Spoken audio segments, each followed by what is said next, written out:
I understand there's been an increased focus on VAT from HMRC. So what should our clients be looking out for? Absolutely. I think what we're really seeing in the last, say, 12 months or so is a total shift from HMRC in their messaging. And it's the way they expect businesses to be handling their controls and their compliance. Effectively, it's not enough anymore to be getting the VAT rules and laws interpreted correctly. It's about the journey. So how did you decide what VAT treatment to apply or not? So we've had two pretty big sets of guidance announced by HMRC recently. One is really snappily titled GFC8, Guidelines for Compliance.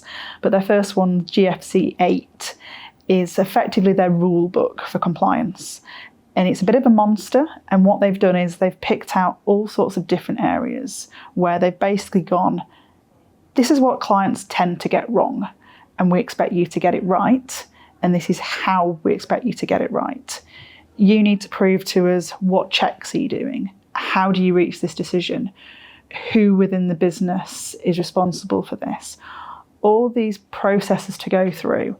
And it isn't enough anymore to say, well, we did get that right, but it was almost an accident. And even if you are getting that right, if the backing story and the journey isn't there, you can still find yourself at risk of penalties. The second part of the sort of new guidance that's come out is one called GFC 13. It's more about supply chain and due diligence. Who are you working with and what do you know about them? And this is HMRC trying to almost widen their armoury around how they combat fraud.